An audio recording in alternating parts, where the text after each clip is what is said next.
L'invité du jour avec Louis Sanchez.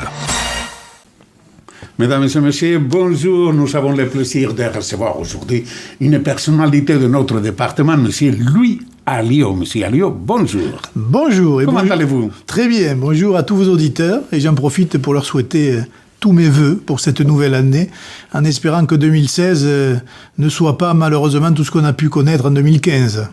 Alors vous dites 2015, injustice et violence. C'est trop fort ça, Monsieur Alliot. C'est-à-dire beaucoup de violence en tout cas, puisqu'on avait démarré l'année par l'attentat de Charlie Hebdo et qu'on a terminé l'année par l'attentat du Bataclan. Et que ça fait beaucoup de morts et ça fait beaucoup de questions qu'il faut se poser. Pourquoi en est-on arrivé là? Comment en est-on arrivé là? Qui est responsable? Y a-t-il des responsables? Et surtout, comment on en sort? Comment vous percevez tout ça, Monsieur Alliot? Je pense que c'est un affaiblissement de l'État, tout simplement. L'État français, oui, l'autorité de l'État, le respect dû aux institutions par un certain nombre de personnes n'existe plus. Je pense que la France, la voix de la France à l'étranger porte beaucoup moins qu'avant. Elle faiblit? Elle faiblit beaucoup, et que la politique étrangère de la France depuis la guerre en Irak, on va dire, que déjà de François Mitterrand, a été une succession d'erreurs par rapport à la politique arabe de la France, notamment, que nous payons aujourd'hui. Ça nous coûte cher, tout ça? Bien sûr, ça coûte cher financièrement, ça coûte cher moralement, politiquement, et puis aujourd'hui, et au fur et à mesure, on s'aperçoit que la France, aujourd'hui, est une puissance moyenne, et que nous sommes passés totalement, je vais dire, sous l'autorité ou sous la tutelle des États-Unis d'Amérique, alors que lorsqu'on pense à ce qu'a été la politique du général de Gaulle, toute la politique du général de Gaulle a été d'essayer justement de maintenir une voie indépendante entre la Russie, enfin les soviétiques de l'époque, et les États-Unis de l'autre. Aujourd'hui, quand vous voyez que Nicolas Sarkozy a réintégré la France dans le commandement intégré de l'OTAN, et qu'aujourd'hui, ça ne s'est pas trop su, François Hollande veut totalement maintenant intégrer la France à l'OTAN, eh bien je me dis que là, il y a quand même des interrogations et des questions à se poser, parce que quelquefois, nous allons faire des guerres qui ne sont pas les nôtres et dans lesquelles nous n'avons aucun intérêt. Est-ce qu'on est en guerre? On est en guerre, c'est un peu une guerre mondiale, mais qui ne dit pas son nom. Parce que c'est une guerre de terroristes d'abord, on le voit bien, mais c'est aussi, je crois, aujourd'hui un affrontement général. On voit bien qu'il y a une déstabilisation du monde.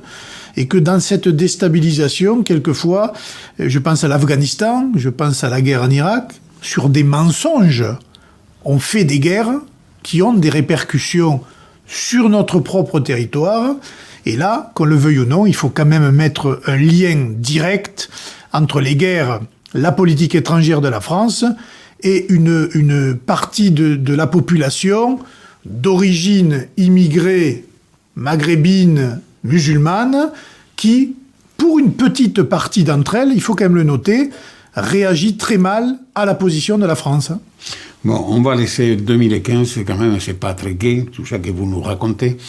2016, ça y est, on est là, aux portes de 2016. Comment vous voyez l'année qui rentre? Qu'est-ce que vous prévoyez? Écoutez, moi je ne veux pas paraître pour l'oiseau de mauvais augure. Oui. J'aimerais que le chômage se résorbe, que M. Hollande redevienne un président de la République normal pour le coup, parce qu'il me semble qu'il est pas tout à fait normal dans les décisions qu'il prend.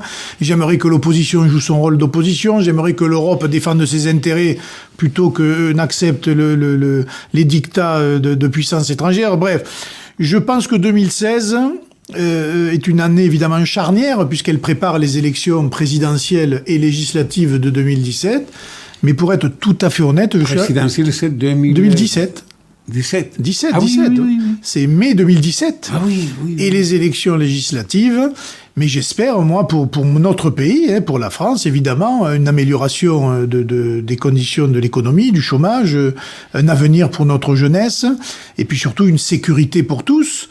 Malheureusement, pour ce qui concerne le terrorisme, moi j'écoute beaucoup les spécialistes qui disent tous, attention, 2016 peut être pire que 2017.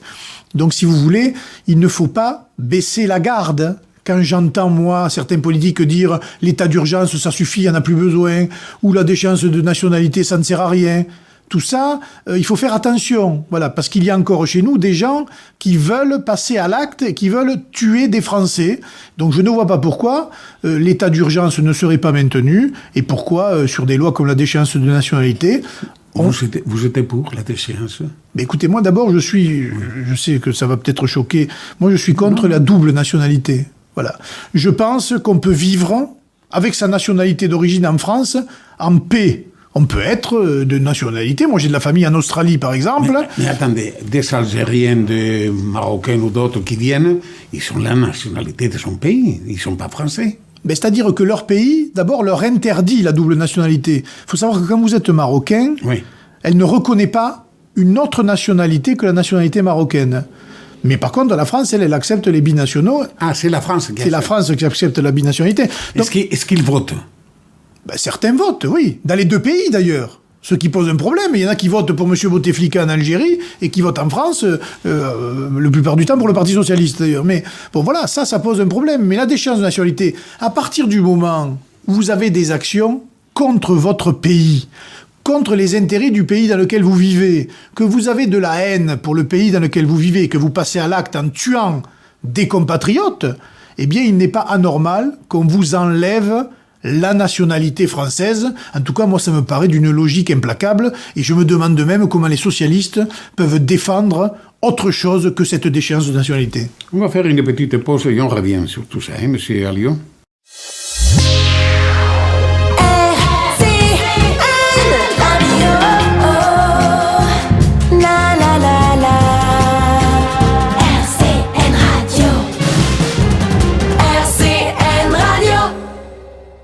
On est là à nouveau, monsieur Alliot. Front National, Bleu Marine. Écoutez, vous êtes quoi?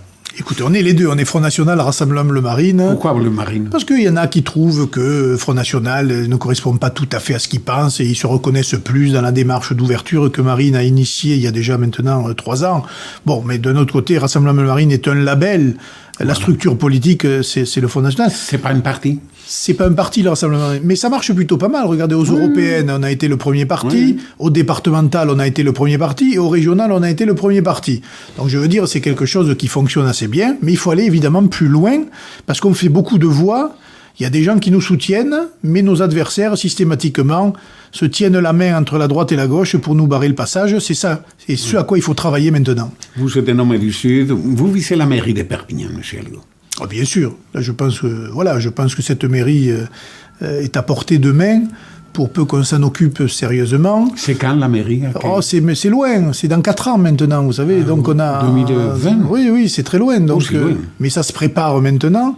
Et puis il y a une agglo maintenant. Il y a une communauté urbaine. Il y a des mairies autour. Dans ces mairies, nous y avons aussi des amis, des leaders qui veulent s'impliquer. Et je pense que la bataille des municipales la prochaine fois, ce sera une bataille de l'agglo, de l'ensemble de l'agglo et du département.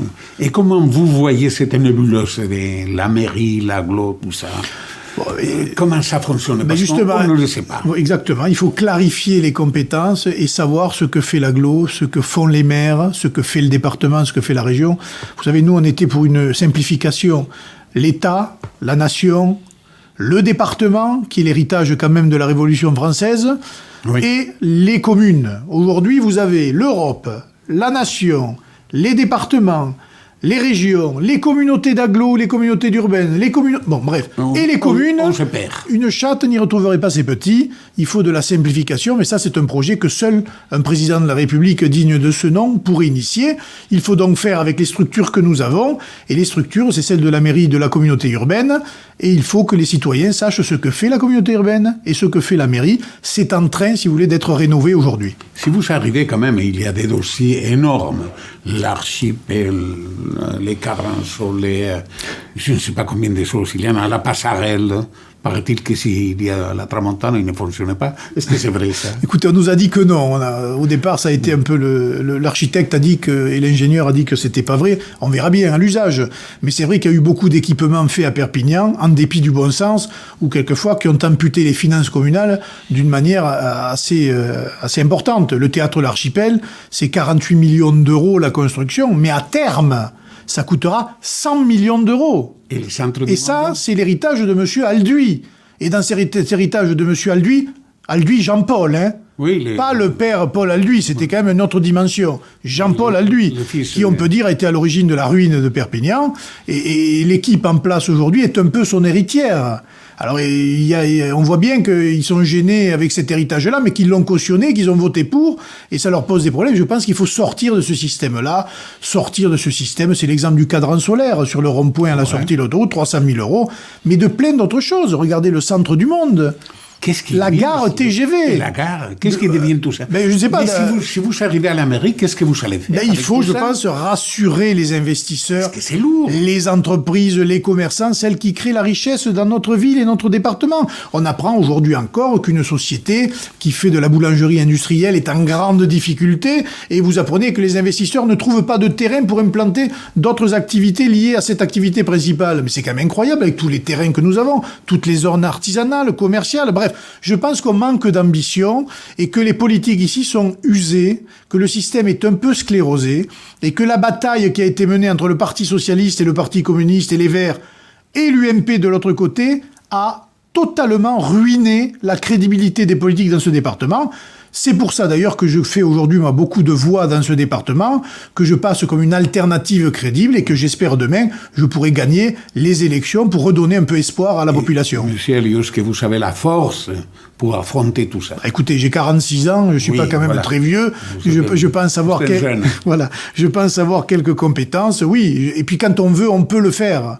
Le drame de la politique, c'est le renoncement, c'est la résignation, et c'est se battre que pour sa place. À un moment donné, on ne peut pas se battre que pour sa réélection. Il faut se battre pour des projets, parce qu'on ne peut pas laisser Perpignan tomber comme ça, de la manière dont elle est en train de tomber. Et votre premier souci perpignanais, pour Perpignan, c'est lequel ? Je pense que c'est tout ce qui concerne le chômage. Le commerce, le problème des grandes surfaces, le problème des entreprises du bâtiment qui ont d'énormes difficultés parce qu'il n'y a plus de marché, il n'y a plus de travaux, et le problème de la sécurité. Quand j'entends que les politiques disent « Ah mais non, Perpignan, tout va bien ». Non, Perpignan, tout ne va pas bien. Des bus se font caillasser. Il y a des quartiers où la police ne rentre pas aussi facilement qu'elle devrait le faire. Bref, il y a beaucoup de choses à remettre en ordre, mais il faut de la volonté. Et il ne faut pas jouer, comme on a pu le voir, la paix communautaire, hein, en quelque sorte, acheter la paix civile avec l'argent du contribuable. Il faut que la République s'impose. Et la République, c'est la loi. La loi, c'est l'égalité, c'est la laïcité, c'est l'unité. Tout cela, ça doit être mis en place. Paraît-il que vous allez créer un journal pour faire savoir vos projets. Parce que je constate que dans la presse locale, notamment la presse écrite, on ne rend pas compte de notre action au conseil municipal de Perpignan. Les journaux d'ici ? Oui, parce que, je sais pas, par manque de place, la ligne éditoriale est plutôt de gauche, je trouve. Bon, ils ne rendent pas compte. Nous sommes la seule opposition. La gauche a voté à droite contre nous. Oui. Donc, mais on ne rend pas compte de ce qu'on fait. Donc on sort notre journal qui s'appelle Perpignan Bleu Marine, qui sera distribué à l'ensemble des habitants de Perpignan et même au-delà. Et il y aura là tout ce que nous défendons à la mairie de Perpignan et à l'agglo de Perpignan Méditerranée. Et il y a d'autres tendances qui peuvent vous répondre dans votre même journal ? Écoutez, moi je suis ouvert, les colonnes sont ouvertes, mais il est vraiment fait pour montrer le travail de nos élus. Parce qu'encore une fois, personne ne sait que nous nous battons sur le commerce de centre-ville, sur la sécurité, que le projet d'université au centre-ville, par exemple à Perpignan, c'est le nôtre. Monsieur Pujol, lui, voulait l'université sur la dalle Arago. Et bien finalement, c'est notre projet qui a été choisi, donc je m'en félicite. Et on arrive à la fin. Vous viendrez un autre jour parce qu'on a beaucoup de choses à dire. C'est sûr. Et parler. Monsieur Elios, c'est un plaisir. Je vous souhaite une bonne année. Merci de même. Et que les projets s'arrivent à terme. Merci beaucoup. Merci encore.